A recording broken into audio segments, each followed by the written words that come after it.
This is Dr. Paul Connett, and we are very, very, very lucky, fortunate, all those good words, to have him talk with us because the country is being deprived of his wisdom. Dr. Connett, please.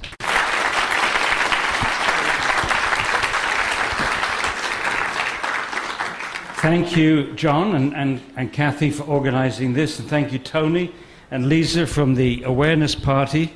I've agreed to be an advisor to this party. I think it's very important that we get some ethics back into politics and into science, of course.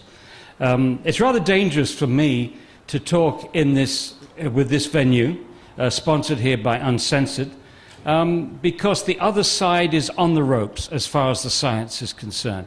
They cannot demonstrate that fluoridation is effective, and they cannot demonstrate that fluoridation is safe. So they're looking for a diversion. They're looking for a distraction, a diversionary tactic. And one of the tactics that they've used very successfully in the past is to paint opponents of fluoridation as Looney Tunes, conspiracy theorists. So by being here today, they will certainly use this as against me. Okay. But my attitude to this afternoon is that the people here, by and large, I suspect, are people that will look at the evidence, look at the scientific evidence, look at the evidence, and take that, let that evidence take them wherever it may, whether it's about 9/11, whether you believe that a passport managed to jump out of the hostage's pocket, escape a fireball that melted a building, and managed to land in the rubble of the 9/11. I mean, we need to pursue questions like that. Obviously, the American media can't pursue questions like that because they're frightened of where it takes them. And this fluoridation debate, as early as the 50s, people were saying it's beyond debate. They were in the 50s, they were saying, spokespersons for the government were saying, this is beyond debate. Now that's quite a shocker for a scientist, because no scientific issue is ever beyond debate. You've always got to entertain the possibility that an inconvenient truth or an unwanted fact is going to destroy a beautiful theory. All of science is a theory. And you always have to nurture the notion that at some point that theory is going to be overturned. Einstein thought there was only one law that would not ever be challenged, and that was the second law of thermodynamics. Okay, a little bit more about my background. I didn't want this issue. I was approached 3 times in the 80s, early 90s, to take on this issue by somebody in Ontario, by somebody in Spokane, Washington, and somebody in Ohio. And I turned them down, and the reason I turned them down was 2 reasons. One, I was incredibly busy. I was teaching chemistry full-time at a university, and in my spare time, that was every weekend, term breaks and holidays, I was traveling around the world on waste management, fighting incinerators.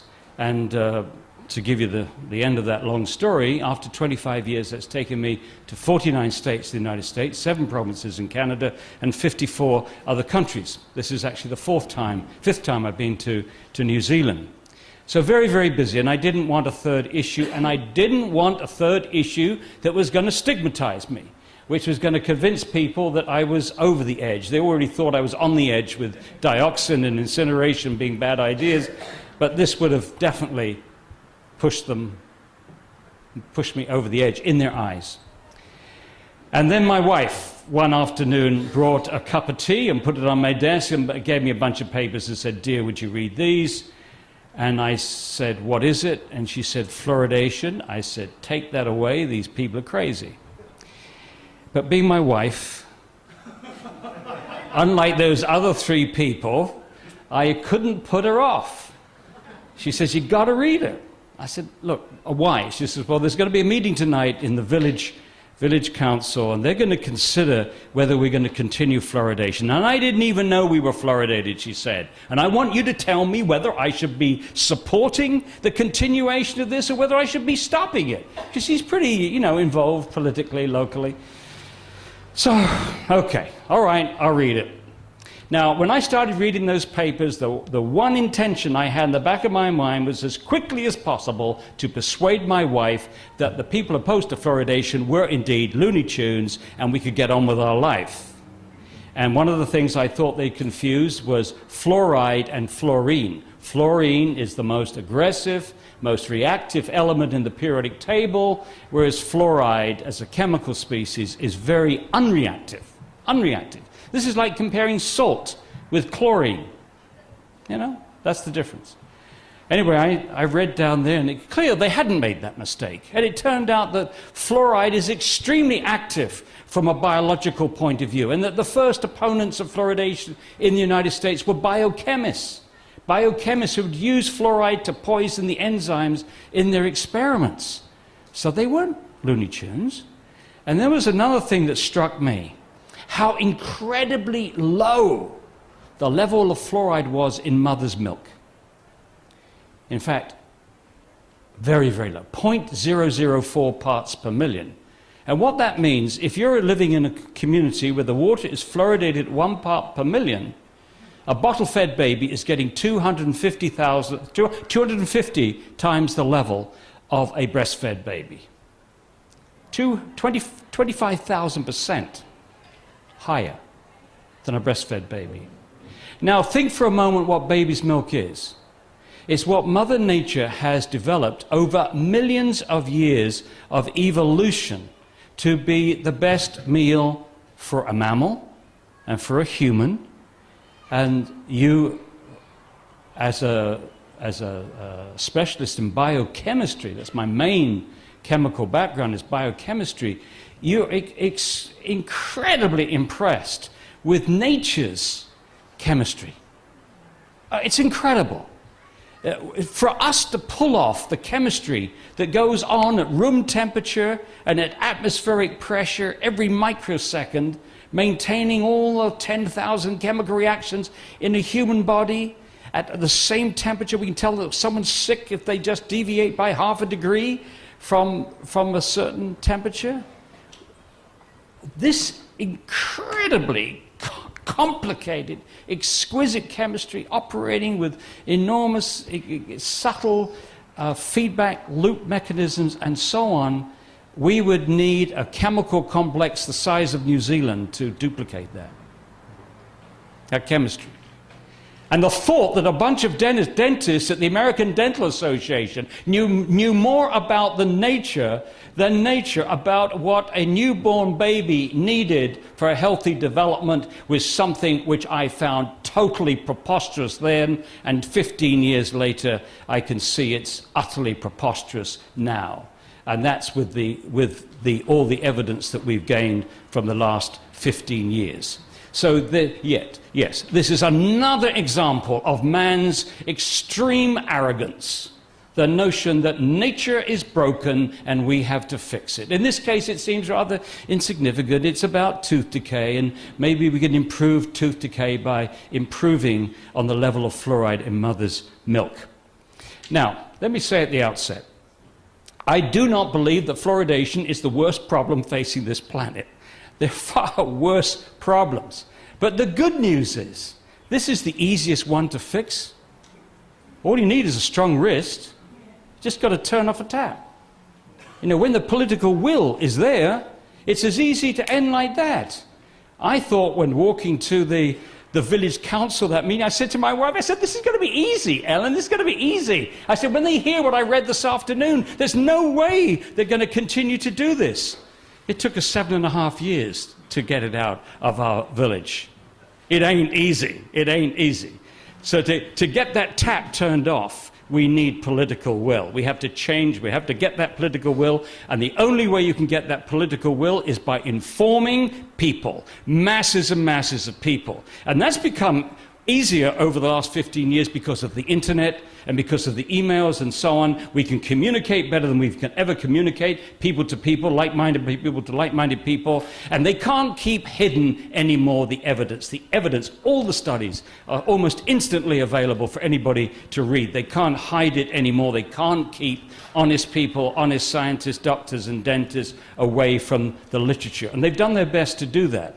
They've done their best to keep people away from the literature with two strategies. One, trust us, we're authority, we've got white coats on, we're your government, trust your government, and all these organizations endorse fluoridation. How can they all be wrong? Are they out to hurt you? No, no, no, no. So you've got authority on the one hand, and you've got the other attack, which is the people opposed to fluoridation are Looney Tunes.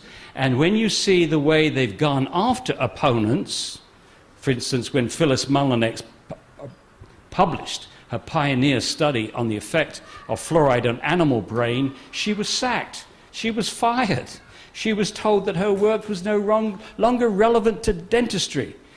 So when people see what happens to opponents of fluoridation, it has a freezing effect. Most people don't like being ridiculed. They don't like being ridiculed in public. I did not look forward to being ridiculed in public, and it made me slow to react. Anyway, here we are, 15 years later, and I've just written a book on this. You talk about the 50 reasons, you should read that, but it's slightly dated. But this book is not. This was published in October. There's 80 pages of references here. 80 pages. And I said to my wife when I published this last October, I said, Ellen, it feels I've been constipated for 14 years and they've just let me have a crap. She said, don't say that. For goodness sake, don't say that. They think the book is a load of... No. Anyway, I've said it. That's the way. I know, for me, this is 15 years of my life, and I'm so pleased I was still alive. I was so pleased I'm still alive to see that published, and if I was to go tomorrow, at least this part of my life is on track. Okay, let's go. No, but as I said to Lisa this morning with the awareness party, I said, whenever you're talking about toxicity of substances, there are lots of toxic threats that we know about. Don't forget sustainability, the two issues. There are a lot of things that we can do which are safe, but they're bloody stupid because they're not sustainable. And I'm thinking particularly of incineration. There are all these engineers in Germany and Switzerland, Sweden, and other places who are trying to devise the perfect incinerator. And when they've done that, they will have won the Booby Prize. They will have successfully managed to destroy resources that we should be sharing with the future. So my other issue is the issue of zero waste for sustainability, and I hope, Lisa, that I can share some ideas on zero waste with you as well. That's the other part of my life. Now to fluoride. It'll be on the website. Okay, so this afternoon, as will this PowerPoint be. This PowerPoint will be on Lisa's website. So this afternoon, fluoridation is a poor medical practice. It's unethical. The evidence of any benefit is very weak. This was the big surprise for me because I assumed that the issue was going to revolve around safety, and I was expecting the evidence that it actually worked to reduce tooth decay would be strong. But incredibly, it's not strong at all. It's extremely weak. Next, there's no adequate margin of safety to protect the brain from harm and other known health effects. And let's stress that at the beginning. There's no argument whatsoever that fluoride causes harm. It's damaged millions of people's lives in India, China, parts of Africa and Mexico, where there are high natural levels of fluoride in the water. People's lives have been ruined. It damages their bones, it damages their brains, their endocrine system, and so on. That's not an argument.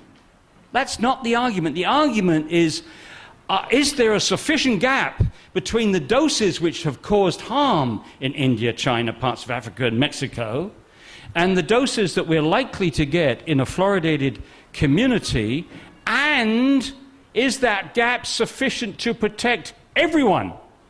Not just the average person, but everyone, including the very young, the very old, the people with poor kidney function, and so on and so on. And I will show to you emphatically that there is no adequate margin of safety. Next, why does the New Zealand Ministry of Health continue to push fluoridation? The $64,000 question. And lastly, the next steps. And the next steps, of course, is where you come in. I mean, this is useless. If you go away this afternoon and say, I heard this good talk by this guy from America, so I'm going to pull somebody, and he was very convincing. that fluoridation is a bad idea, but you can't remember any of the arguments. It's useless. So hopefully, if this is any good at all, it will be to arm you, to give you the ammunition so that you can win these arguments. You can win these arguments with your friends, you can win these arguments in public meetings, and so on. And of course, as I said, this PowerPoint will be available to you, as will with the book. So it's a poor medical practice. In the 1930s, there was a short experiment where they added iodine to the drinking water to fight goiter and other aspects of poor thyroid function. Didn't work, because some people were getting too much iodine and they got overactive thyroid glands, so they stopped that. Then they added fluoride to the water starting in 1945, and since then they haven't used the public water supply to deliver any other medicine. None. And why is that? Because it's a clumsy tool to deliver medicine. Yes, you can get your engineers to control the fluoride concentration at the waterworks, but you don't control the dose, which is what hurts you. It's not concentration, it's dose. The dose depends upon how many liters of water that you drink. It's concentration times volume. It's milligrams per liter times number of liters. Now, I was in Australia a few weeks ago, and miners in Western Australia are drinking 10 to 12 liters of water a day. They're going to be wrecking their bones with that. In 30 years from now, these guys are going to be limping all over the place. So it's the dose you can't control. And ask any pharmacist, is there any drug in your store that you can give to anybody and tell them you don't have to worry about the dose, take as much as you want? No. He'd look at you as if you were stupid. Of course not. The second question is, it goes to everybody. When you put it in the water, it's going to go to the very young, it's going to go to babies that are bottle fed, it's going to go to people that are sick, people that have poor nutrition, it's going to go to everybody. Ask the pharmacist, is there any drug that you can give to anybody? No, not at all. Is there any drug that you can put out there, that the prescription drug that you don't have a doctor overseeing for side effects? No. Is there any drug out there that are prescribed that you don't have a health agency carefully monitoring the whole population for side effects? No. There have been practically no health studies in fluoridated countries. Maybe a couple in New Zealand. None. They're just not looking. It's not a nutrient. Some proponents still talk about fluoride being a nutrient. There's not one single biochemical process in the body that needs fluoride. To demonstrate that something is an essential nutrient, you have to starve the animal of this substance, and if it's a nutrient, they develop a disease. You know, if you starve the old British sailors of vitamin C, they developed scurvy. That's why we called them limeys, remember? Limeys, because they took the limes for vitamin C. But the way they found scurvy was they found that there was this nutrient that we weren't getting. They've never demonstrated that any animal has got a deficiency for fluoride, yeah? They actually mixed the limes with the rum, otherwise they couldn't get the sailors to eat them. Oh, that's excellent, excellent, excellent. Very good. Okay.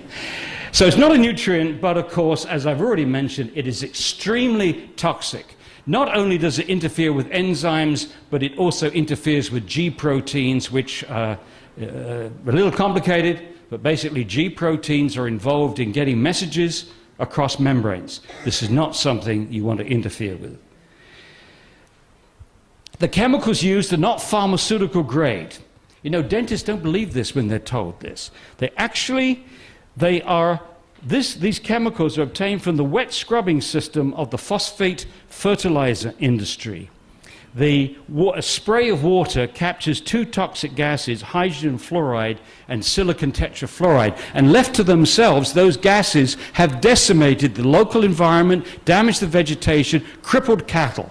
And after about 100 years, you know, we're slow learners, they decided they had to capture those gases, and a spray of water did the trick. The spray of water converts that stuff into hexafluorosilicic acid. Now here we get to something which is, there are many places where Monty Python could have written the script, And I'm happy to tell you, if you think I'm a bit crazy, then blame it on John Cleese, because I was at college with John Cleese and played soccer with him, and that will sometimes show during this talk.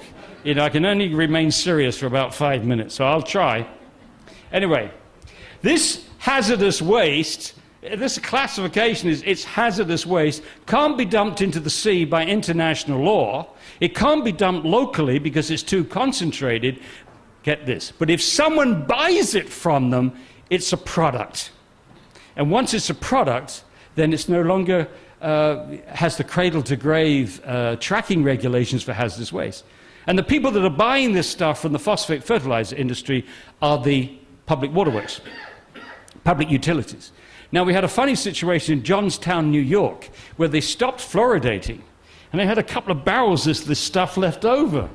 And they sent this memo around, which is hilarious. It said, "We have to find another community to use this stuff up within 2 months, otherwise it reverts to the hazardous waste classification, and it's going to cost us an arm and a leg to get rid of." Incredible.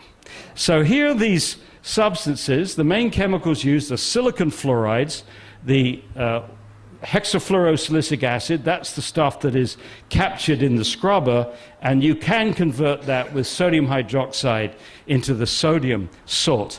If you use hexafluorosilicic acid, you can use that as a liquid, as a solution. If you want to use a solid, then you can use the sodium silica fluoride. Neither of these chemicals, either in their pure form or the contaminated solutions, have been put through any rigorous toxicological testing. All the testing has been done on sodium fluoride, not on these things. And in fact, when they make this stuff, you've got a whole bunch of other nasty stuff in there as well. You've got arsenic, you've got cadmium, you've got lead, you've got mercury, all kinds of toxic metals in that stuff. And here's a classic case of the answer to pollution is dilution. Even though you've got all those nasty things in there, they think that if they dilute that 180,000 to 1 with the water, everything's okay. Except I should also tell you that the same phosphate rock that is mined for phosphate, soluble phosphate in Florida, is also mined for uranium. And so there are also trace levels of radioactive isotopes in this stuff. Mind you, with the current situation in Japan, we might not make any difference. Now, the proponents claim that all they're doing is merely adjusting the levels of a naturally occurring element. But because a substance occurs naturally does not make it safe. I've already told you that naturally occurring fluoride is wrecking the lives of millions of people in India and China. And also, arsenic is naturally occurring in some water supplies. It doesn't make it safe. But if you want a guide as to what is safe, certainly what is safe for the baby, then nature's given you a very good guide. It's the level in mother's milk, and I've already mentioned this. The level is as low as 0.004 parts per million. The baby is getting 250 times that level in a fluoridated community. In New Zealand, your average levels are between 0.7 and 1. The average is 0.85. And so at 0.85, you're getting 200 times. 200 times the level in mother's milk. Again, that's 20,000% of the level in breast milk. The proponents claim that water fluoridation is not medication. But the definition of a medicine, in most places, maybe not New Zealand, but in most places, is a substance given to people to help prevent or combat a disease. And it's only the intention. Whether it does work or not is not the issue. If the intention is to combat or prevent a disease, it's a medicine. And fluoride is added to the water to help to combat tooth decay. So fluoride is being used as a medicine, and water fluoridation is mass medication. All the rest is semantics. That's the fact. It's a poor medical practice. The official classification in the United States from the FDA, the Food and Drug Administration, is that fluoride is an unapproved drug. It's never been subjected to the randomized clinical trials of for any other drug on the market. Even though this is the most prescribed medicine in America, going to 180 million Americans every day, in every glass of water they drink, it's never been regulated by the FDA. However, get ready for Monty Python, it's coming in soon. They are. The FDA does regulate fluoridated toothpaste, bless them. And here's a packet of fluoridated toothpaste from the United States, Crest in this case. And on the back it says drug facts. So even Crest disagrees with the New Zealand Ministry of Health. Do not swallow. Only use a pea-sized amount. And that's a pea-sized amount. And here's the warning. This is the required warning from the FDA. Keep out of the reach of children under 6 years of age. If more than used for brushing is accidentally swallowed, get medical help or contact a poison control center right away. Well, I'm sure you're all wondering what a pea-sized amount of fluoride, how much pea-sized amount of toothpaste at 1,000 parts per million, how much fluoride is that? Answer, it's 1/4 of a milligram, which is the equivalent of 250, 1/4 liter of water at 1 part per million. So we're talking about one large glass of water. This is 250 milliliters right here. Now, Monty Python. Well, I think, John, we should put the same warning in the kitchen. Right then. Right then. Over the tap, do not swallow. Keep out of the reach of children under 6 years of age. If you should accidentally swallow a glass of water, contact a poison control center immediately. Now, I can't help feeling that the FDA scientists there were so pissed off that they've never been able to regulate water fluoridation, that when they did this, they thought, this will end water fluoridation. When people join the dots, they will realize how ridiculous water fluoridation is. But if that was their plan, they failed, because people can live with this discordance. They can live with the discordance here that says don't drink more than a glass of water, equivalent, and drinking umpteen glasses of water. Okay, it's not ethical. No government has the right to force medication on its people, especially to fight a non-contagious, non-life-threatening disease. I think some people, but not all people, but some people would possibly entertain the notion that if there was some terrible, catastrophic, contagious disease, the government might step in and force everybody to have a jab of something, okay? You know, you'd have to override individual concerns here. But some people wouldn't even accept that, but many people would. But for a non-contagious, non-life-threatening disease, to force it on people? No, this is lunacy. It's unacceptable. It deprives the individuals of their right to informed consent to medication. Oh, this is just a philosophical difference, they say. It's a little philosophical difference. It just so happens that this little philosophical difference emerged from the Nuremberg Convention, where people were so disgusted with the human experiments by the Nazis during World War II, they said, never again. They said, you must not make human beings into experiments. You can't experiment on human beings without their informed consent. And this is the largest medical experiment that's ever been conducted on planet Earth by our governments. And we have not given our consent to this. And basically what's happening here is that a government is doing to everyone what a doctor can do to no one. If I, as a doctor, said to you, I've put some really good stuff in here, it is really great for you, really, really good, drink it. And you said, no, I don't want to drink it. Drink it. If he forced you to drink it, and you said no, he could lose his license.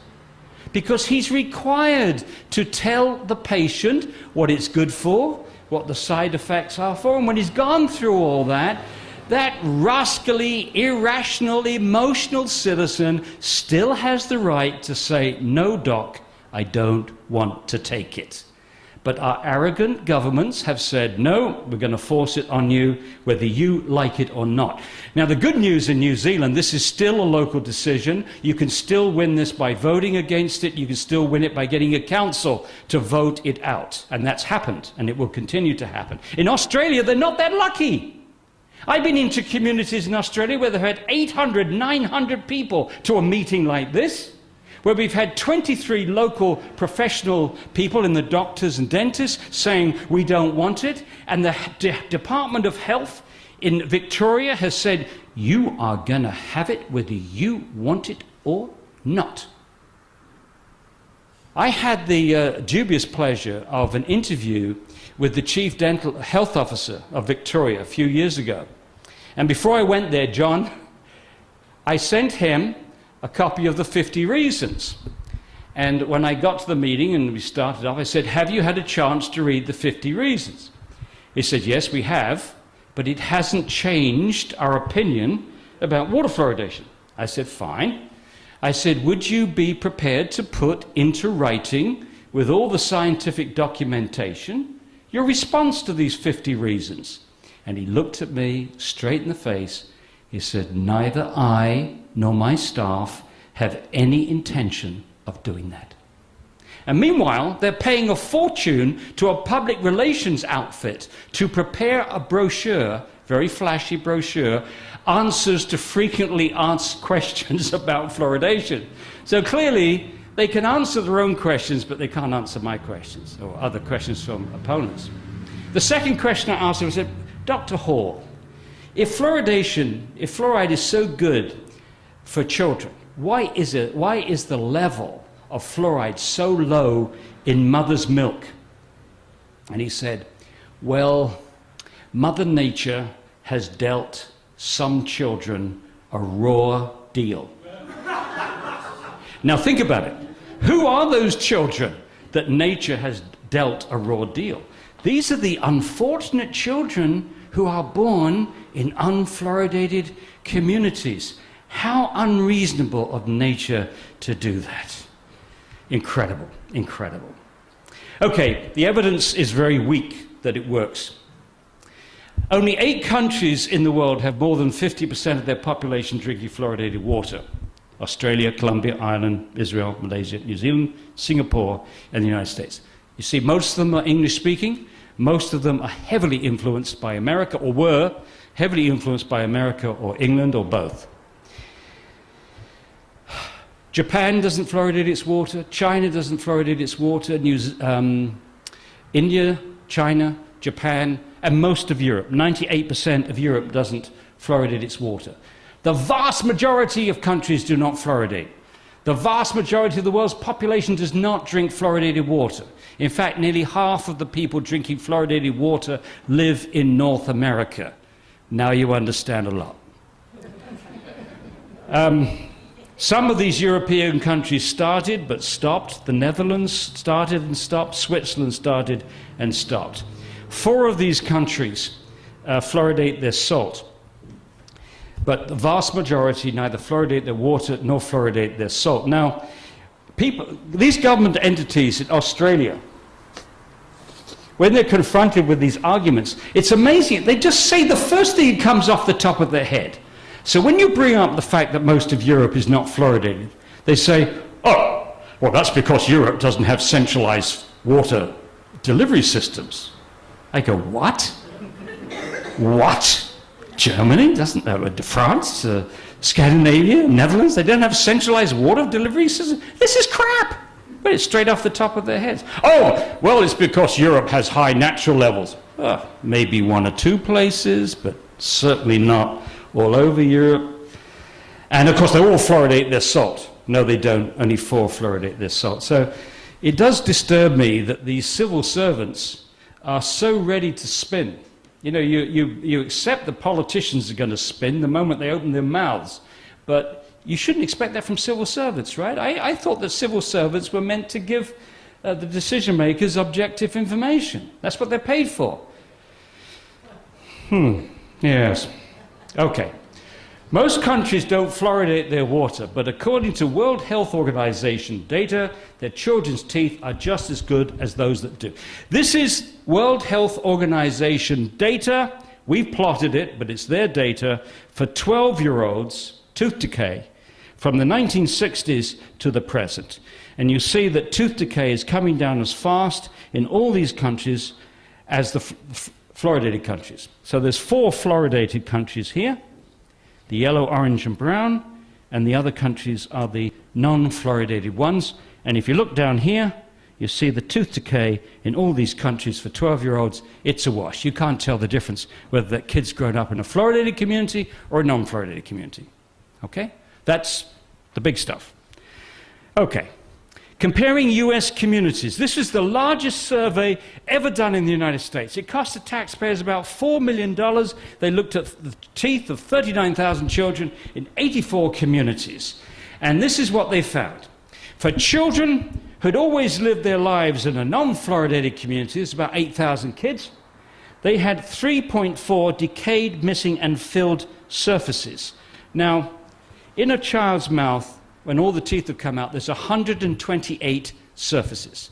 There's 5 surfaces on a chewing tooth and 4 surfaces on a cutting tooth. They treat them like little cubes, okay? So 3.4 decayed, missing, and filled surfaces is less than 1 tooth, right? Now over here, this is the average for 5 to 17-year-olds. Over here, it's 2.8 decayed, missing, and filled surfaces for children who'd lived all their lives in a fluoridated community, another 8,000 kids. Well, you can do a little bit of arithmetic, and you see there's a saving here of 0.6 of 1 tooth surface. Now, excuse me, Monty Python, are you listening to this? Monty, we are forcing this practice on about 400 million people worldwide. We're forcing it. We're depriving of them of their informed right to consent in order to force upon them a saving of, at best, 0.6 of a tooth surface. And that's before we get into whatever risks is involved. I'd like to have a gigantic statue of a tooth built outside the Ministry of Health or the American Dental Association in Chicago, and on it, 0.6 of one surface would be in platinum or something, or gold. And we'd all go down and worship the saving of 0.6 of a tooth surface, for which we've lost our fundamental human right to informed consent to medication, plus whatever risks we're taking. Anyway, you think that's meager? It's even less in other countries. In Australia, the savings in 2 states, this was Western Australia 0.12 and Queensland 0.3, the difference, lifelong difference in tooth decay of the permanent surfaces. And this other study done in South Australia in 2004, no statistical difference in the permanent teeth, in tooth decay in the permanent teeth, between kids who drank fluoridated water all their lives or kids who drank tank water. The important thing to note about all these studies that I'm citing, and I'll try to remember if one does not fit in, but none of these studies are coming from anti-fluoridation scientists. These are all studies from pro-fluoridation dentists, okay? This is their stuff. So they can't quibble with it because it's their information. Armfield and Spencers are adamantly promoters of fluoridation from Adelaide University, Colgate-sponsored. What about New Zealand? Well, you have a wonderful example in Auckland. Robert Mann is here. He's a colleague, was a colleague of John Cahoon at Auckland University. And Bill Wilson over here was also a close friend and colleague of John Cahoon. One of my heroes. I met him in 1997 when I was here on Waste, fighting incineration in Mary.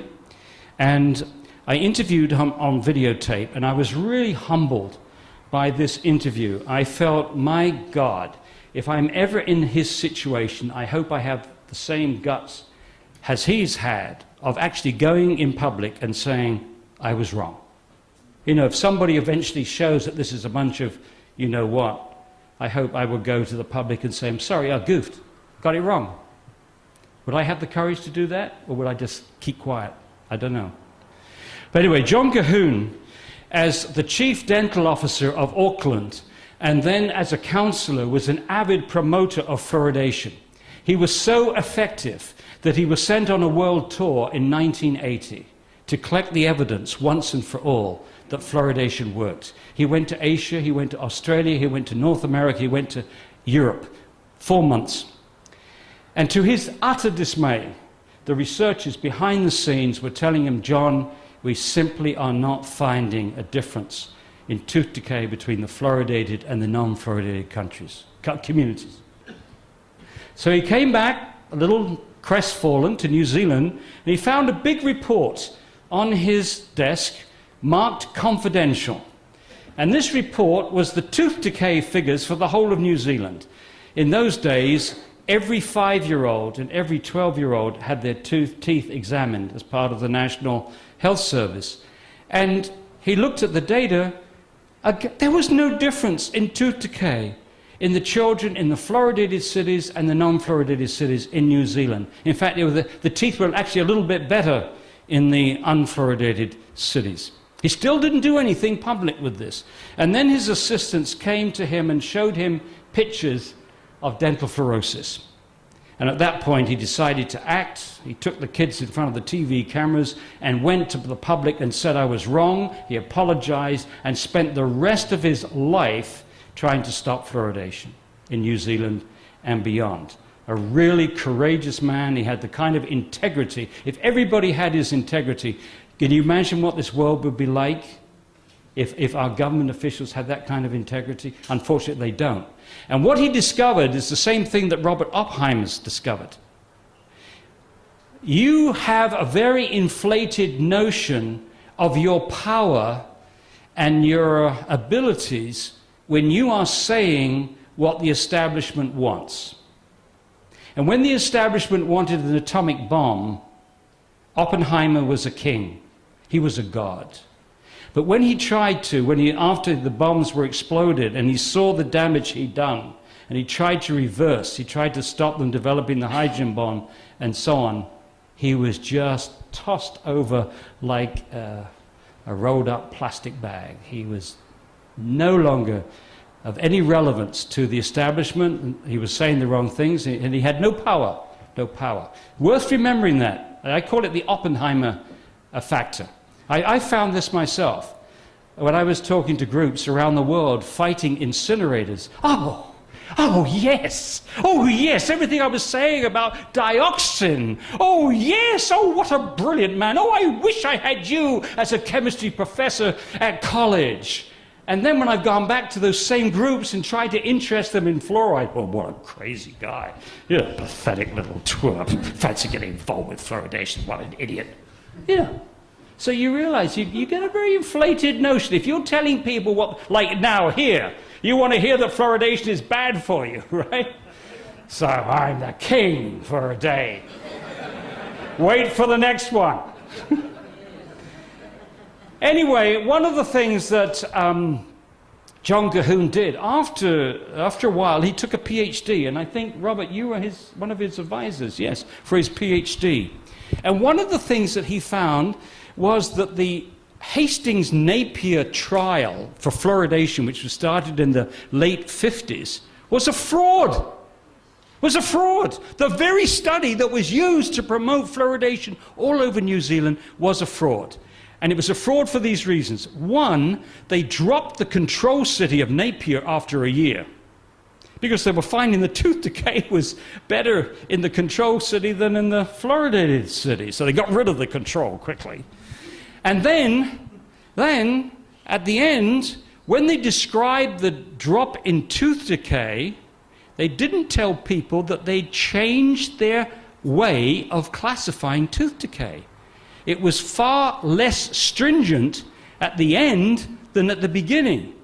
So the drop, the so-called 60% drop in tooth decay, was a reflection of an artifact of how they were measuring tooth decay at the end compared at the beginning. But they never made it clear in their reports that they changed that methodology. So that was fraud.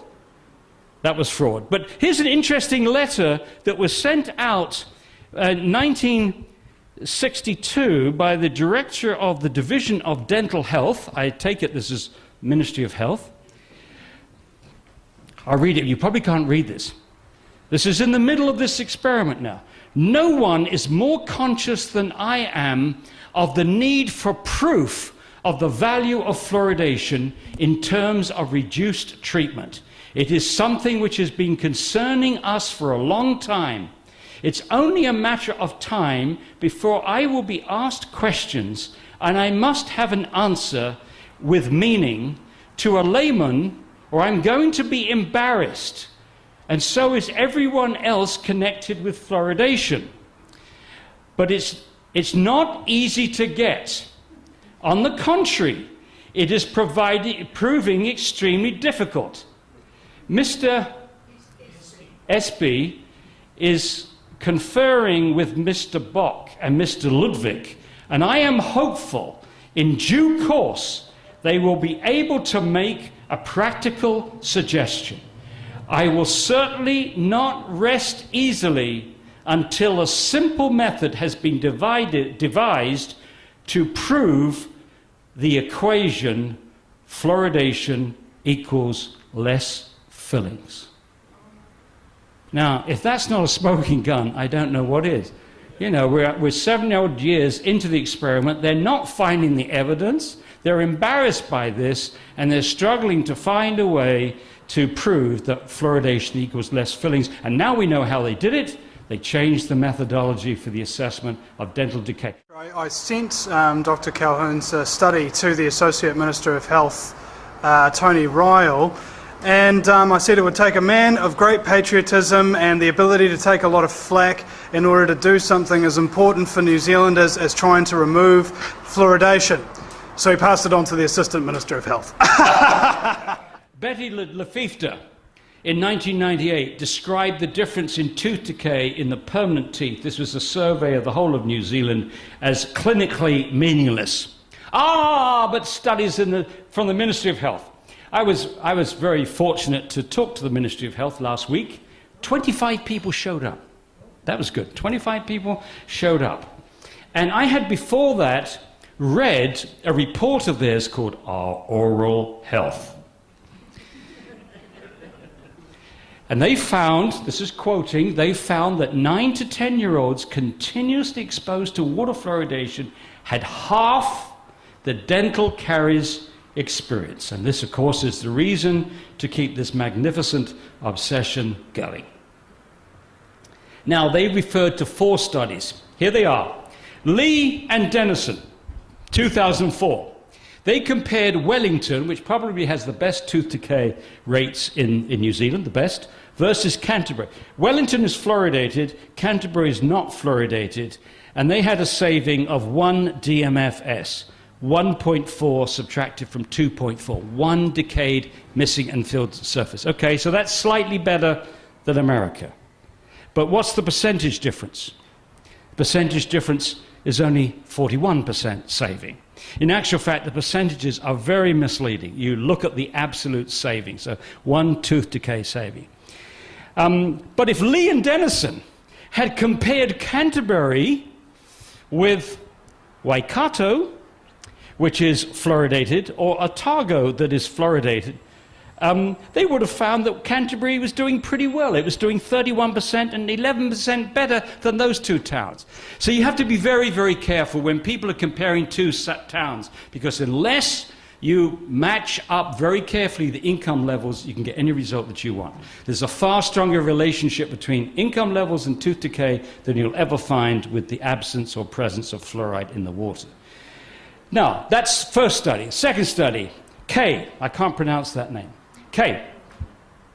No significant relationship was found between residential fluoridation history and dental caries in the permanent dentition. Wait a moment. I thought the Ministry of Health was offering this as evidence that fluoridation was working. No difference. All right? Let's look at another one. Schulte. Prevalence of dental caries in the deciduous teeth, the first teeth. 54.9% in the fluoridated, 62% in the non-fluoridated, a saving of 7%. Well, okay, that looks good. Not bad, 7%. Permanent teeth. Fluoridated 15.9, non-fluoridated 11.7. Permanent teeth worse in the fluoridated areas, but not statistically significant. So this is another, either no difference or better for the non-fluoridated community. Not doing too well, right? There's 3 studies, 2 have found no difference, 1 found 41% or 1 tooth surface. Fourth study. They looked at the residents in a fluoridated community. If they had no residents, it was 1.22 DMFS. Continuous residents, 0.7. The saving is 0.5 of a tooth surface, or 43%. So based upon those 4 studies, what have we got here?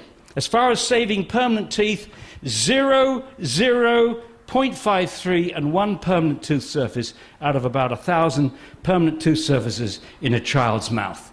And this is translated into half that children who lived in fluoridated communities up to 9 and 10 had a 50% reduction in tooth decay.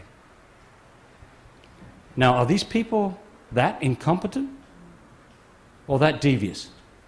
Because I don't think the average person really knows what they're being told here. When they hear something like half the tooth decay, they're thinking of half a mouth of less tooth decay. They're not thinking of half a tooth surface. No. This is deception. Let's carry on. Now, to add insult to injury, there's some evidence that fluoride delays the eruption of the permanent teeth. And a 1-year delay would eliminate all the benefits that we've seen up to now. Let me give an example. Oh, I should say this. According to the York Review, that they're very interested in citing, no study up to 2000 controlled for the number of erupted teeth per child. So no study actually controlled for the possibility that fluoride delayed the eruption of teeth. Now I hope you can understand this. If there's fewer teeth in the mouth at the same age, say you're looking at 8-year-olds, if there's fewer teeth, then there's going to be less tooth decay because there's less surfaces to decay. So that difference then is an artifact. So you've got to look at that. But none of the studies up to 2000 and none of the studies I've cited yet from America, Australia or New Zealand have actually allowed for this delayed eruption of the teeth. Now if you do, this is going back to the American study, the big one, the $4 million study, the 0.6.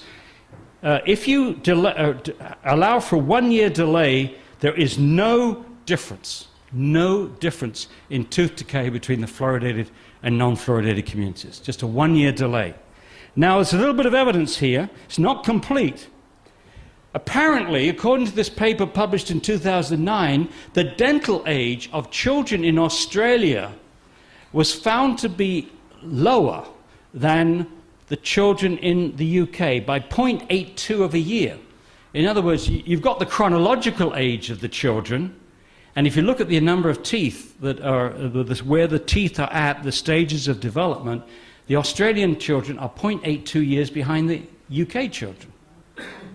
Now, they didn't offer an explanation of this, but one possibility is the fact that Australia is over 60% fluoridated and England is only 10% fluoridated. It's suggestive, it's not conclusive, it's suggestive. But here is something much more direct. Komarek, in a European study, did control for delayed eruption of the teeth, and he found no difference in tooth decay between fluoridated and non-fluoridated communities. And another recent and important study, this is another American-funded study, they measured tooth decay as a function of how much fluoride the children were swallowing, not whether the kids lived in a fluoridated or non-fluoridated community where you're up against the vagaries of how much water they're drinking, whether they're drinking bottled water or whatnot. They actually estimated for each child how much fluoride they were ingesting per day. And they found no relation between tooth decay and the amount of fluoride ingested. So how do you explain this? We've either got very weak or we have non-existent evidence that fluoridation is doing anything for permanent teeth, the teeth that we have all our lives. Well, the answer came in 1999 when the Center for Disease Control, which is the big promoter of fluoridation in the United States, announced that the major benefits of fluoride are topical.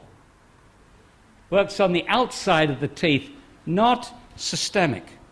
Oh my God. That was the point when fluoridation should have stopped right then. Because if fluoridation works on the outside of the tooth, fluoridated toothpaste is right there, it's available. 96% of the sales of toothpaste in New Zealand, I believe, is fluoridated. So people are out there, they're getting this topical treatment. You treat it out, put it on the teeth and spit it out. This solves both the health problem and the ethical problem. Because with fluoridated toothpaste, you're not forcing it on people that don't want it. And secondly, you're not exposing every tissue in the body to a known toxic substance if you spit it out. Even better, if you just use toothpaste, but without fluoride in it, it's better. But that's another story. We can talk about xylitol and other things later. But basically what they're saying is we got the mechanism wrong for 50 years. For 50 years, pediatricians were giving fluoride tablets to pregnant women and drops to children and tablets to kids in non-fluoridated communities. The idea was that the fluoride would build up in the enamel of the teeth before they erupted, and then when they came into the mouth, they would be more resistant to acid attack. That was the theory. And then they said, whoops, no, sorry. Not enough fluoride accumulates in the enamel during development to protect the teeth when they erupt. This is Arvid Carlsson, great person. He led the fight against fluoridation in Sweden in the 1970s and got the Nobel Prize for Medicine in 2000. He's a neuropharmacologist. He says, in pharmacology, if the effect is local, i.e. topical, it's awkward to use it in any other way than as a local treatment. I mean, this is obvious. You have the teeth there. They're available for you. Why drink the stuff? Well, of course, he's only a Nobel Prize winner. And so we should get John Cleese onto this, okay? John Cleese says, well, you know, you people in New Zealand, you're so frightened of the sunshine, aren't you? You put all this stuff over your face and you run around looking like Eskimos when you're playing cricket, right? We don't have to do that. You can just take that stuff and squirt it in your mouth. That suntan lotion. You squirt it in your mouth. You take it down, drink it up.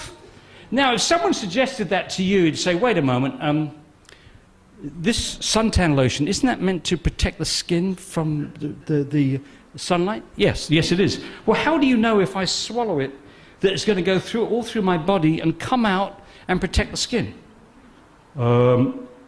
And by the way, is it toxic? I mean, these are two questions you would ask John Cleese and he suggests to you this solution, right?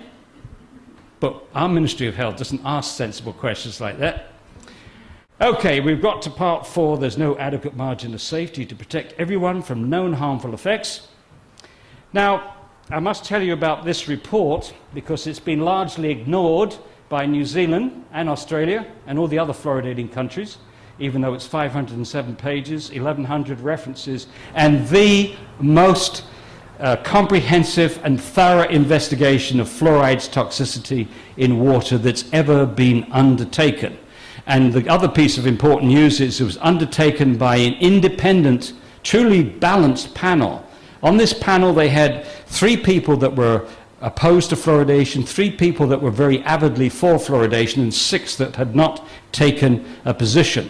They thought it would take 1 year to review the literature. It took them 3.5 years.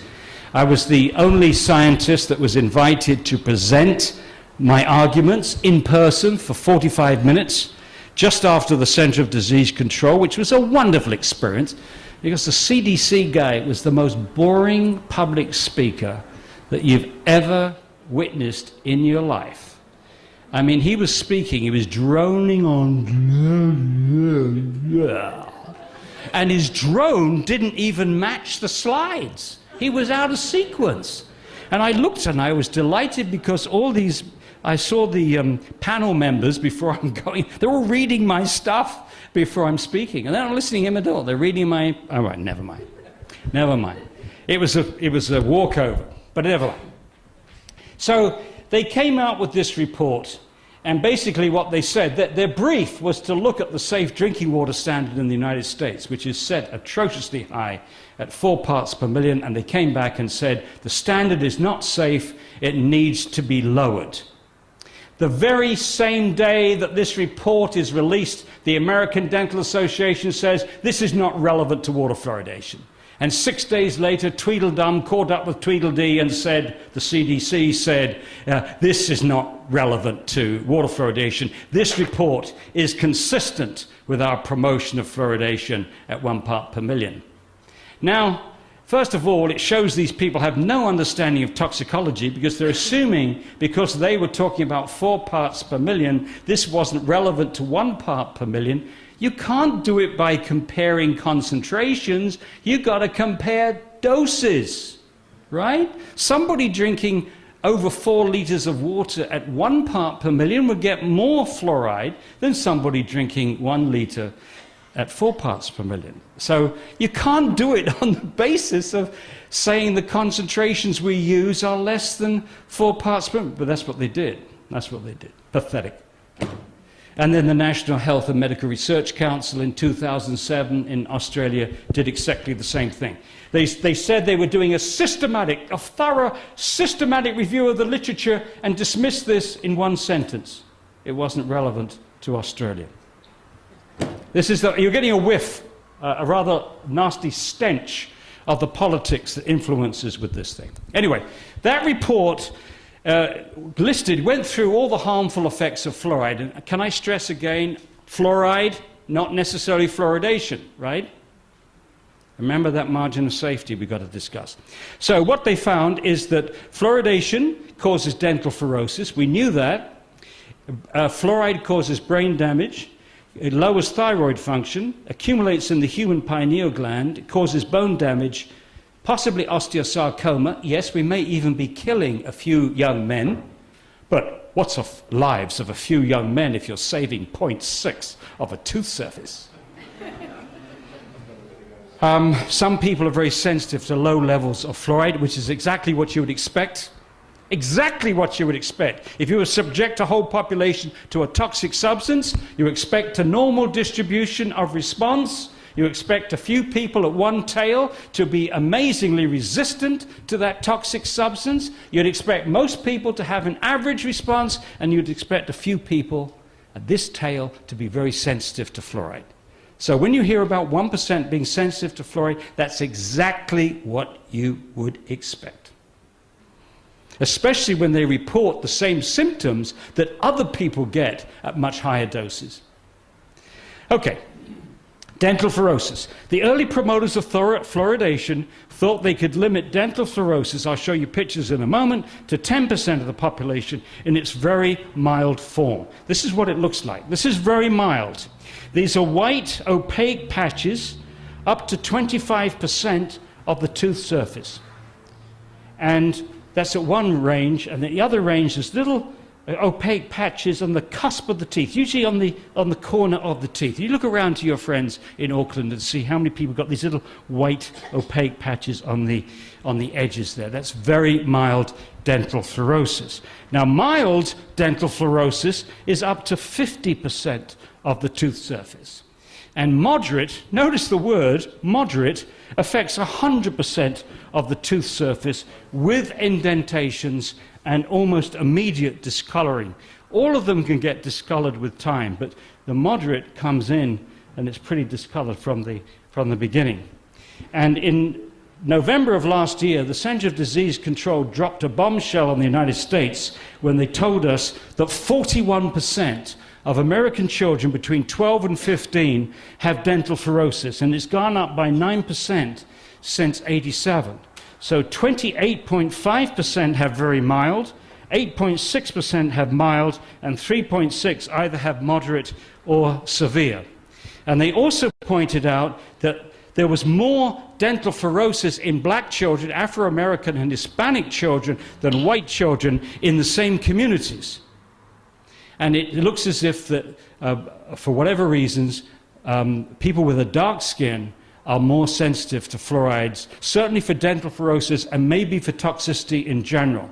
And here are some of the reasons for this. One is if you have dark skin, you produce less vitamin D, I'm told. Also, Afro-Americans are more likely to be lactose intolerant, so they're not getting calcium, which to a certain extent offsets fluoride's toxicity. And also, if the communities of color are in low-income areas, that's also where you'd expect to find lower diets, poorer diets. And poorer diets, less protein, less magnesium, less calcium, less vitamins, would also make you more vulnerable for fluoride's toxic effects. In New Zealand, the dental fluorosis rates are about 30%. Now, the key question to ask is when the fluoride is damaging the growing tooth cells by some biochemical mechanism, what's it doing to the other tissues in the body? And I'm concerned about the baby's brain being exposed to 250 times more than mother's milk. This is what Arvid Carlson said. He wondered what would happen if an increase of exposure through bottle-fed babies would have on the brain. He said that in 1978. Since then, here's the National Research Council. It is apparent that fluorides have the ability to interfere with the functions of the brain. There have now been over 100 animal experiments showing that fluoride damages the brain. When the NRC looked at this, there were 5 studies which showed a lowering of IQ, and now there's 24. There's 24. One was published just a few weeks ago. These studies mainly come from China, from Iran, India, and Mexico, that fairly moderate exposure to fluoride lowers IQ. This study from China is very important to me. I actually went to China at Zhang's invitation. I looked at the 2 villages where he did this study. For eyeballing it, the only difference appeared to be the level of fluoride in the water. They actually controlled for lead and iodine, which could interfere with IQ. And he found a drop of 5 to 10 IQ points across the whole age range. In fact, found a shift. The whole IQ curve was shifted over. This is for males. The black line is the low fluoride. The purple line is the high fluoride. So a whole shift in the IQ curve. Fewer very bright kids, more mentally handicapped kids. Similarly with the females, the whole curve is shifted over. And he estimated that the lowering would occur, the threshold was 1.9 parts per million. This next slide is the most important slide. If you could remember this, it would be great. I'm now going to show you what I mean by margin of safety analysis. There is no adequate margin of safety to protect all of New Zealand's children from this effect.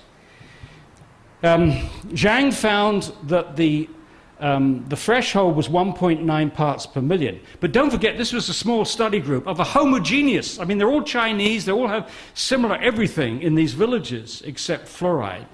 Now you've got to extrapolate to protect all the children in New Zealand, different ethnic groups, different nutritional status, different everything, all over New Zealand, completely different. And what we normally do in a situation where you found a harmful effect in a small study group, and you're extrapolating to protect, to find a level that protects everyone, you divide by 10. That's called the intra-species variation. You're saying we expect some children to be 10 times more sensitive than others to any toxic effect. So, the first thing we have to do is to convert this concentration to a dose. So I'm going to assume that these children were drinking just 1 liter of water a day. And I've done a sensitivity analysis on this, and it really doesn't make a huge difference whether you assume they were drinking half a liter or 2 liters a day. So keep the arithmetic simple. 1 liter. So those kids were getting 1.9 milligrams per day of fluoride and lowered their IQ. That would mean, to protect the intelligence of all the children in a large population, they could only drink 0.9 milligrams per day. 0.19 milligrams per day. That's 1.9 milligrams divided by 10. So to protect all kids, not the average kid, but all kids, It's less than a glass of water. Less than a glass of water. And that's why fluoridation should be ended tomorrow. You may be lowering the IQ of your population, not by a huge amount, but even a little amount may not be of great significance for one individual, but it's that shift in the whole population which is the issue. You know, when we had lead in gasoline in the United States, we think we shifted the IQ down for all our kids by 5 IQ points. The average went from 100 to 95, not a big deal. But if you did that in the whole population, you would halve the number of geniuses in your society and double the number of mentally handicapped. That's why it's serious when you see a whole shift like this. Anyway, the first thing that they would do is to try to destroy Zhang's methodology. That's typical. They don't reproduce the study, they just challenge the methodology. They're going to have a hard job this time because Zhang resubmitted that study with some modifications, updates to the environmental health perspectives. This is one of the leading environmental health journals in the United States. It's published by the National Institute of Environmental Health Studies, which is part of our Department of Health, and they accepted it. And they peer-reviewed it and accepted it for publication. We distributed a published online copy, and then to our dismay, it was withdrawn. Zhang had to withdraw this because some of the material had been published before. Now, some journals will let you do that. They'll say, okay, yeah, you had some of this before, but you've updated it, it's okay. And he had updated it, but he had to withdraw it. But the thing to note here is it wasn't withdrawn because the methodology was weak. The methodology was peer-reviewed and published, was prepared to publish by America's leading environmental health journal. So they can't destroy the methodology. And meanwhile, about a week after that was withdrawn, another study came out from China which looked at even lower levels, between 0.3 and 3 parts per million. Conclusions: overall, our study suggests that low levels of fluoride exposure in drinking water had negative effects on children's intelligence, and they found a relationship between the fluoride levels in the urine, which is closer to individual exposure. The level in the urine is close to the level that you are exposed to, it's related, and lowered IQ scores, and they actually plotted IQ, and the IQ is coming down as the level of fluoride in the excreted urine, meaning the exposure to fluoride, goes up. And that was, the p-value for that relationship was 0.0001, meaning it's very statistically significant, and the end result is an increase in the fluoride concentration by 1 part per million is associated with a decrease of 0.59 IQ points. Again, not huge, but significant because we're talking about something being done to everyone. So we're left with two preposterous notions. What parent in their right mind would put their children's teeth above their brains? And what government would support a program aimed at lowering tooth decay by at most 0.6 of one tooth surface if it lowered the IQ of the population by even a small amount? It's interesting, 0.6 of a tooth decay and 0.59 IQ points for, okay. And the answer is, of course, New Zealand would be prepared to do that. Just quickly, osteosarcoma. You can see the science and the politics here.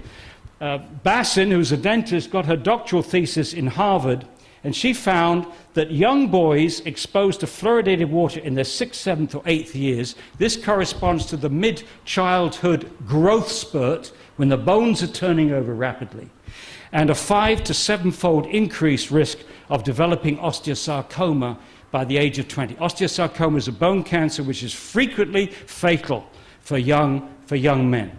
So this is where I say we might be killing some young men with this practice. Not many, because it's a fairly rare cancer.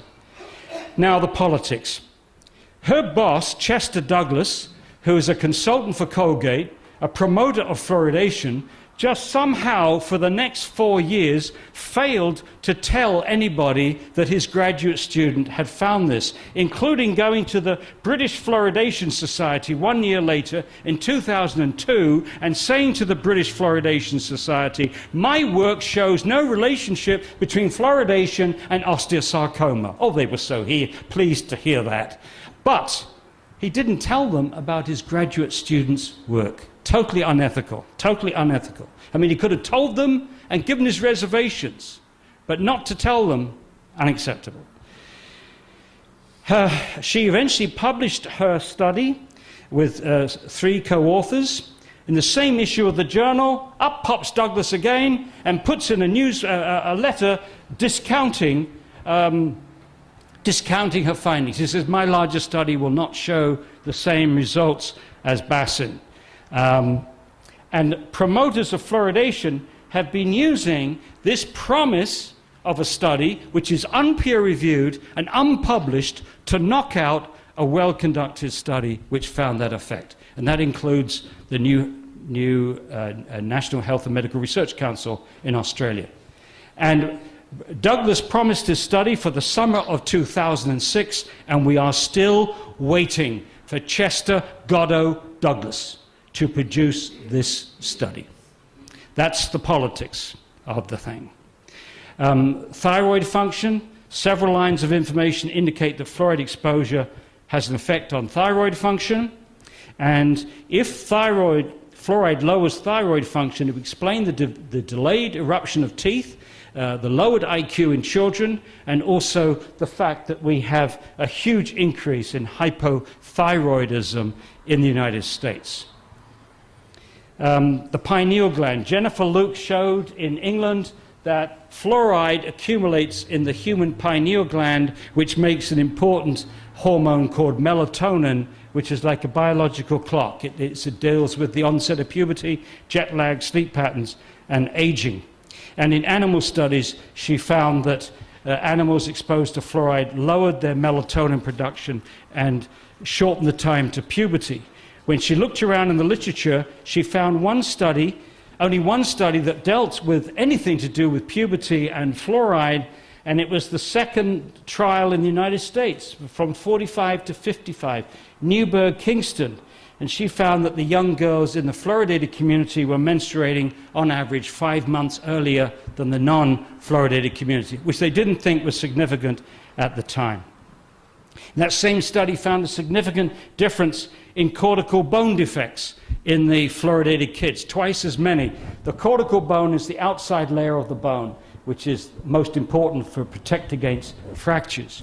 Again, not felt to be important, but this study in Mexico showed that for children, as the severity of dental fluorosis goes up, meaning the exposure to fluoride before the permanent teeth come out, the incidence of bone fractures increased in a fairly linear fashion for both children and adults. Again, the promoters just content themselves with criticizing the methodology. There's been no attempt to reproduce this study in fluoridated communities. Similarly with arthritis, we know that the first symptoms of fluoride is damage to the bone in India and China, just like arthritis, pains in the joints, stiffness of joints, and so on.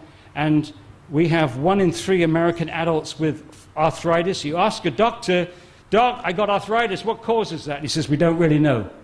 We think it's got something to do with aging.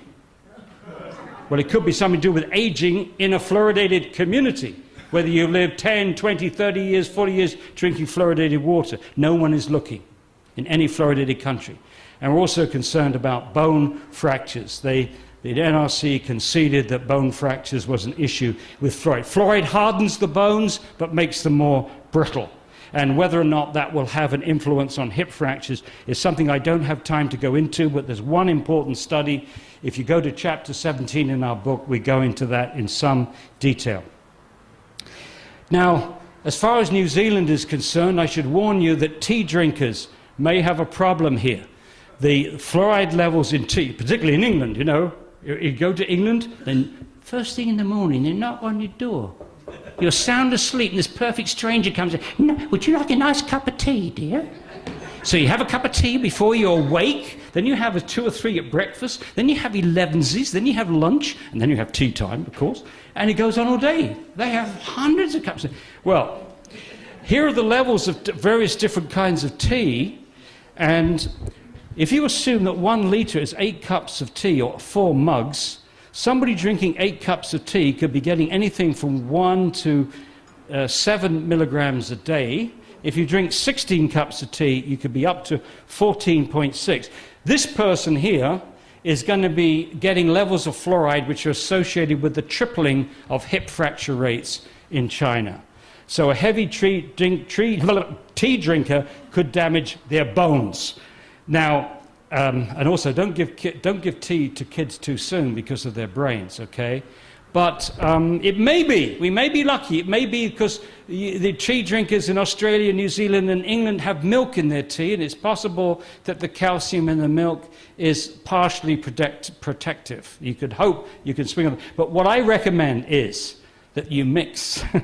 Don't just drink tea. Drink tea, drink herbal tea, drink coffee, drink water, mix it around. Don't have just all tea, okay? And also, this argument is another argument why you don't want to fluoridate countries like New Zealand and Australia and England, because you're already getting a lot of fluoride from the tea. But I have some questions. Can we leave the questions to the end? Because I want to finish. I'm nearly finished, okay? Okay. This is the thing which I find shocking, and this is the subtitle here, How Hazardous Waste was Added to Our Drinking Water and the Bad Science and Powerful Politics which keep it there. So the bad science is coming up. It's atrocious. No fluoridated country has have done their own studies to investigate a relationship between fluoridation, lowered IQ in children. In actual fact, there's one small study in New Zealand, but that's it. Behavioral changes in children, arthritic symptoms in adults, hypothyroidism, increased bone fractures in children, melatonin levels in children, early onset of puberty, Alzheimer's disease, and haven't tried to put on a scientific level these reports of people being sensitive to fluoride. This is atrocious. This is irresponsible. This is a violation of basic, common sense, medicine. Doctors are not trained to even recognize these symptoms. They're not trained at medical school. And talk about censorship, John. People have been trying to get me to asking the professors and the deans of Otago University for me to go in there and give this talk. And the dean of the medical school and the dean of the dental school are refusing point blank to allow me to come in to give a talk. When students independently asked me to come in, the dean called the students in, and now that's been quashed. And the motto for this university is Dare to be Wise. So Otago University, Dare to be Wise. But it gives you some indication of how little information that doctors are getting on this issue, at least in Otago. Maybe they're getting more in Auckland, I don't know. No. If you don't look, you don't find. The absence of studies does not mean the absence of harm. Monty Python, are you ready? Are you ready? Here we go. Dr. Peter Cooney, the Chief Dental Officer, Chief Dental Officer of the whole of Canada, told an audience in Dryden, Ontario, and I was there, I heard it, I challenged him to a debate, but he wouldn't debate me, but he gave his talk. We videotaped it, so I have this delicious quote on video.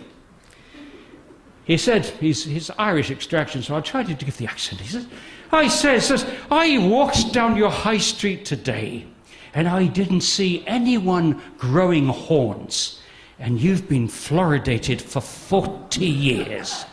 Now I have visions of the Health Canada's department. They have all these horn specialists. They have the whole horn department. They have specialists in cow horn, bull horn, goat horn, deer horn, even moose horn. And these diligent scientists comb the whole of Canada looking to see if there are any horns growing in anybody's head. And they've done this diligently for years, and they found no horns. So fluoridation is safe. Absolutely safe. Absolutely safe. Nothing to worry about at all. Okay, so why? Why? The $64,000 question.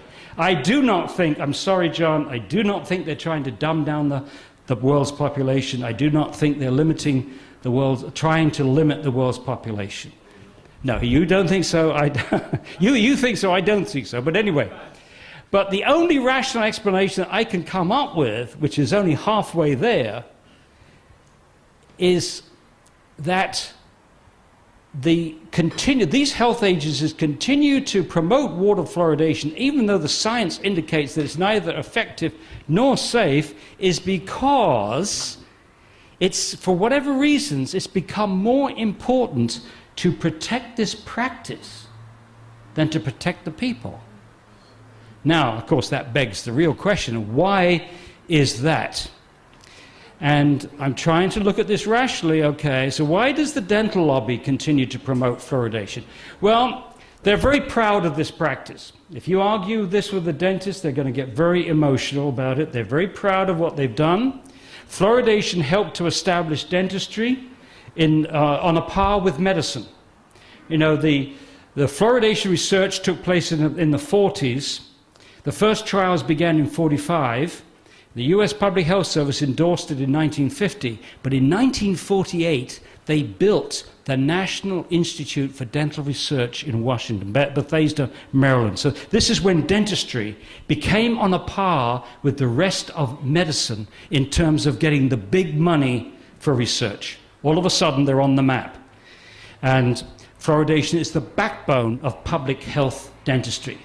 So don't think they're going to take this lightly. They've built their reputations, their identity around fluoridation. Dr. Hardy Lineback in Canada confirms that dentists today are getting more money treating dental fluorosis than they are treating dental decay. So they haven't lost money with this. And they've certainly made their careers and reputations. Actually, I'm less interested in why the dentists keep doing this as to why the health bureaucracies continue to promote fluoridation. And before we can answer that, we've got to think of these bureaucracies at three levels: at the bottom, in the middle, and at the top, or the top of the chain of command. When you think of the Ministry of Health, you've got the Ministry of Health in Wellington, right? And they are feeding their policies to district health boards, which in turn are feeding them to local health boards, and eventually, right at the bottom, you have the doctors. Now, as far as the bottom is concerned, you've got thousands of doctors and dentists who believe in fluoridation. I believe in fluoridation is the best thing in the world that's ever been made, because that was all I was taught in dental school or medical school. That's all my professors taught me, was that this was a holy experience, this fluoride, God's gift to teeth. Anyway, but the trouble is, you see, that now that they've left dental school and medical school, they don't have time to read the literature. The three authors of this book, we're all retired chemistry, physics, and biology professors. So we had all the time in the world to study the literature. They don't have that time. And I don't hold that against them. The only thing I hold against them is, without reading the literature, they're prepared to go to the public and say this is safe. And they shouldn't do that unless they've read the literature. They're just second-hand. They're passing on second-hand opinions as if it was their own. So they put that white coat on and say, I'm your doctor, I tell you it's safe. Okay, in the middle of the chain of command, what do we know about that? Bureaucrats are trained to promote, not to question policy. And if you're a bureaucrat and you're seen to challenge policy, bye-bye, yeah. You don't make much progress in that. You're seen as a troublemaker, as, awkward. That Smith is awkward. Keep your mouth shut, Smith. Okay, so that's the middle of the bureaucracy. So we're left with the top of the bureaucracy. At the top of the chain of command of these health agencies, their major concern is credibility. Credibility. And this is my equation. Lose fluoridation, lose credibility. Lose credibility, and you lose or threaten the public's trust in other important public health policies. And you can guess what some of those policies are. You see, when you get to that, you look at the difference between this almighty battle for 0.6 of a tooth service. Give me a break. The Ministry of Health has just given $1.2 million to an outfit to promote fluoridation. Is this all for 0.6 of a tooth service? Could be. I don't think so. But when you get to some of those other health policies, then you're into multi-billion-dollar interests. And something which they would, you see, you know, one of the interesting things about human behavior is all of us sometime rationalize bad things with good reasons. We find a good reason for doing the bad thing, which is often uncomfortable. It's uncomfortable, but we make it comfortable for ourselves. We have that amazing ability to do it. Let me give you an example I dreamed up and see if this works for you. Okay, so I'm in my 50s, and I'm working for a drug company. And I've discovered that one of the drugs which is earning a huge amount of money for this company is actually causing this health effect in my experiment. Now, I take this to my boss, and my boss says, don't you dare let that out. This will cost the company billions, and you know, you're out if you do that. Now, that guy says, gosh, if this was me, acting as a freewheeling individual agent, I would tell that boss to go and stuff it. I'm not going to do it. But I'm not a free agent. I have a wife. I have 3 children. I have these children at university. Their futures all depend upon my keeping this job at twice the amount of money I could earn elsewhere at 50. So even though this is against my interests as an honest, decent person, I'm going to sacrifice that in the interest of my wife and children. Now, I only give that as an example of how you can rationalize doing something which is bad, but pretending to yourself you're really being quite a noble person going along with this thing. And I suspect that something is happening here, that they have decided that if they say that they made a mistake with fluoridation, it's going to affect other health policies which they are convinced are saving lives, improving lives, doing all kinds of things, and those would be threatened. And that's why they must keep fluoridation going. And what I said to them, and of course public health policies really do depend upon the public's trust. The public's got to trust. My response: I argued to the Ministry of Health last week that coming clean and stopping their support for fluoridation and switching to, say, the promotion of topical treatments and better education for diet, John Cahoon's PhD thesis makes that point, that education is more important than fluoridation. Health agencies would improve their credibility and regain the public's trust. So in other words, by keeping fluoridation going, when more and more people realize that this is crackpot, the science is not there to support it, is only going to undermine more and more the public's trust in them, and it's going to make it far worse than them. So bite the bullet, come clean, and you know from individual cases where people have the courage to do that, they don't lose. Ultimately, they win because people respect them more for admitting they've made a mistake. Now, the science is on our side. If you go to FAN New Zealand's website, you'll find the scientific arguments. If you go to our website, you'll find the scientific arguments. You'll find the health database that my son put together. You will also find that you can access this report online from our site. You can search it electronically from our site. So you've got access to that. You've also got access to this video. It's only 28 minutes long. It's 15 scientists, 3 scientists who wrote this.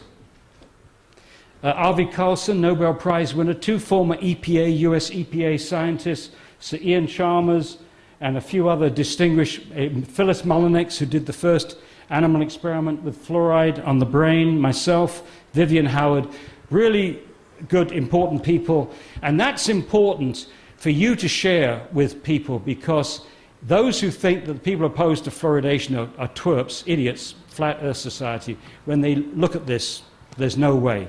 I think you do better just to get people to look at this rather than argue. Don't argue with them. Just try to persuade them to look at this with an open mind and then have the argument afterwards. And on that tape also is not only this on the tape that you can buy, but also the 28-minute interview with Chris Bryson, and also a 59-minute interview I had from the crew at Alex Jones' show there.